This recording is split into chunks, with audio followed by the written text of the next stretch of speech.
What's up, guys? My name's Noah, and welcome to episode 4 of Noah's Gaming Show. And today we are talking about the criminally underrated Prey and why everybody seemed to sleep on it. Now, nothing hurts my heart more than when a great game goes unnoticed. It just really grinds my gears. It rubs me the wrong way. But why, you must be thinking? Well, it's because gamers miss out on a great experience that has probably been buried under other equally as fucking good games. But what's worse is that when developers and creators fail to meet a certain number or a certain quota, they lose fellow coworkers and friends due to the sales of their respective game. And in a year like 2017, a year stacked full of great titles like Horizon Zero Dawn, Breath of the Wild, Injustice 2, Persona 5, it's easy for a cool, unique, really thriller-esque retro game like Prey to go unseen. Now, it's not gamers' fault though. We only have so much time and so much money that we can spend on this expensive pastime. You know, we wish we could play all the games we wanted all the time, but the world doesn't work that way. In the end though, it's hard to say whose fault it truly is. Was it the marketing behind the game, or was it Bethesda's controversial review policy that hinders influencers and critics from getting the word out in time? And speaking of time, Prey came out during one of the busiest springs we've ever had in gaming history, and that's not its fault. But we're not here to talk about if the marketing on this game failed, if Bethesda's review policy really hinders its games. We're here to talk about the harsh fact that an amazing game like Prey was overlooked by millions and millions of gamers, and that's a fucking shame. As I said earlier, and I stand by this till the day of my death, because I truly believe this, Prey was critically underplayed. Hell, I'm gonna go as far as to say, and announce it right now, that 2017's sleeper hit is Prey. But you're probably wondering, well, Noah, what is Prey? What kind of game is it? How would you describe it? And honestly, that's a hell of a tough question. The best way I would describe Prey is a tense and intriguing mindfuck. But I mean that in the best possible way. And as far as what genre is it, it's hard to put Prey in a box, because technically, it's in first person, but it's not a first person shooter. It's an action adventure game, but it's not about platforming and action adventure-y stuff, if that makes sense. It's about being in a unique world where everything you think you know is thrown out the window, and everything is turned upside down.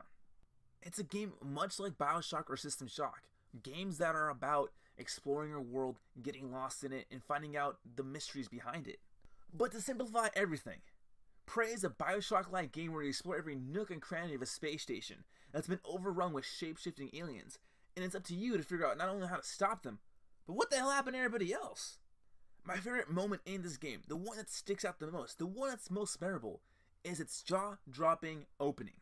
From the opening scene, Prey throws you into a world filled with intrigue, mystery, and ambiance that's unlike anything that you're going to play this year. And to be straight up, I have yet to play a game like Prey so far this year. Aside from being unique though, that's not enough to stand out in a year filled with great titles. Luckily, Prey is a great title that stands out thanks to its great gameplay. Combat is focused on tense and methodical fights, where you really have to think about, is it worth engaging this enemy? Should I fight him? Should I spend valuable resources?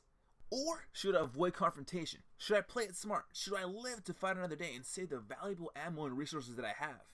These are the questions that will haunt you throughout your journey in Prey. Weapons in Prey include the standard shotgun and pistols that mostly every game has nowadays, but Prey switches it up and adds some new inventive tools to help you in your journey.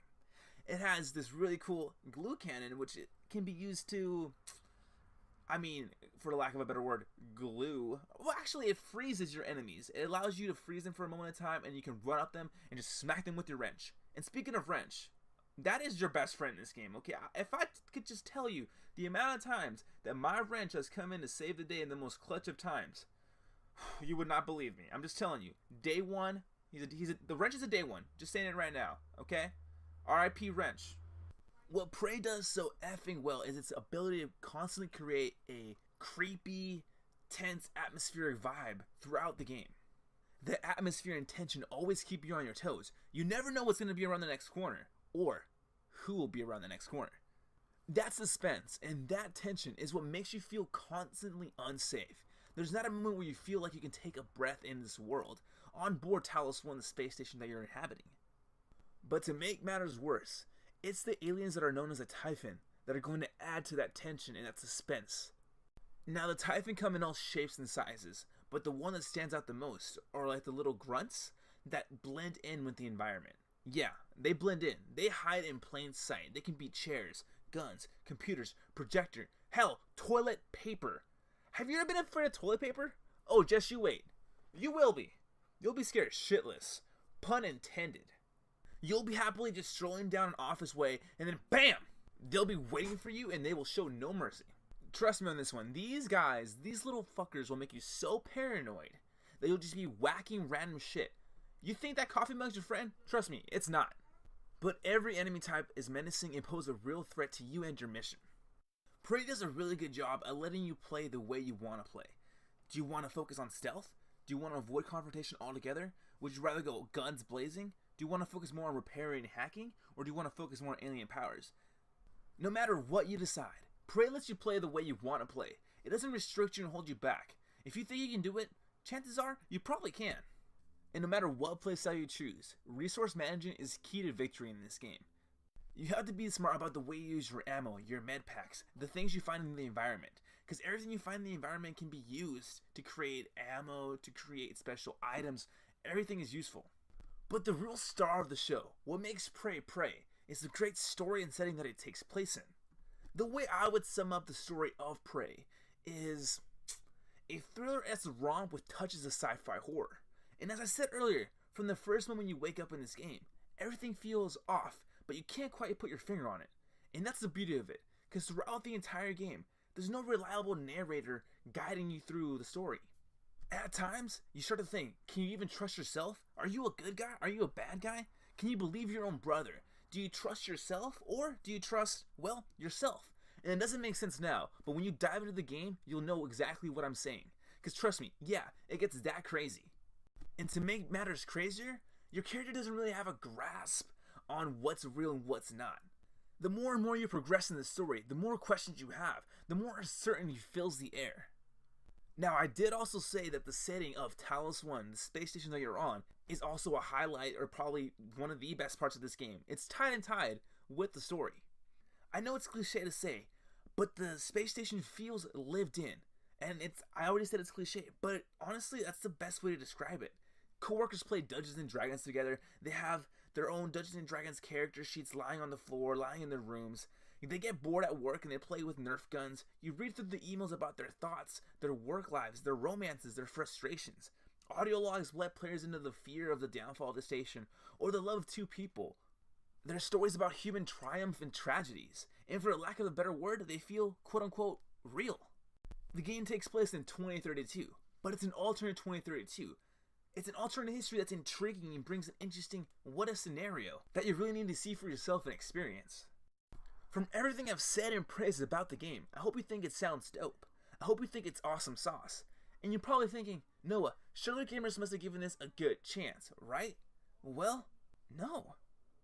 Critically, Prey did well. Hell, it did great. It got an 84% on Metacritic.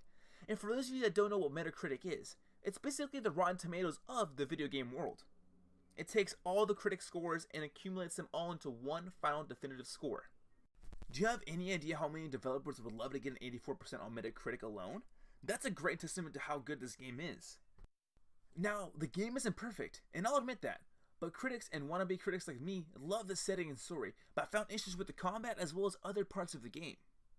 Prey has a lot of bugs and performance issues.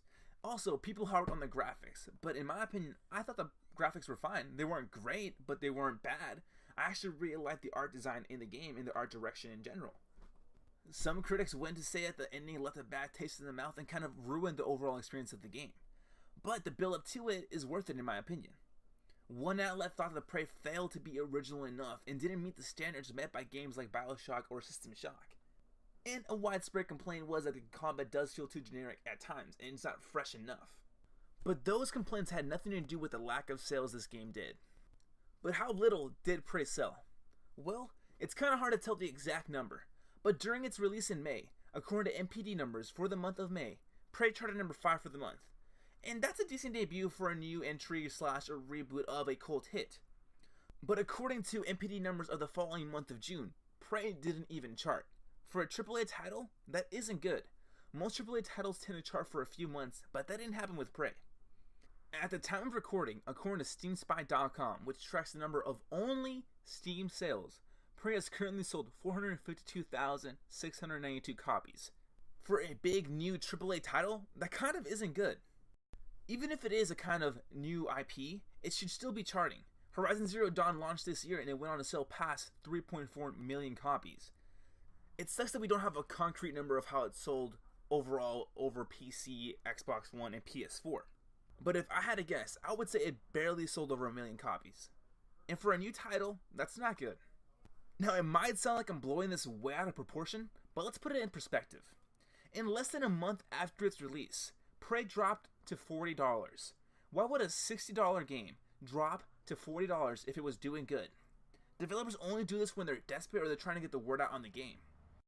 If you've been on the fence about getting Prey, if you think that it's a cool game but you've been a little bit skeptical, do yourself this favor, do me this favor, do the developers of Arcane Studios a favor and give it a chance. It's a game that's begging for your attention. It's going to take you on a ride that you haven't been on before. Do yourself a favor and pick it up. It's a game that needs a sequel, that needs support, that needs love in the community. And that just about wraps up episode 4 of Noah's Gaming Show. Thanks again, guys, for tuning in this week. Remember, I'm here every Friday bringing you new content, new videos, new reviews, new everything. And as always, please leave a comment, leave a like, leave a subscribe. Let me know what I can improve on. And until next time, I'm Noah, and good vibes.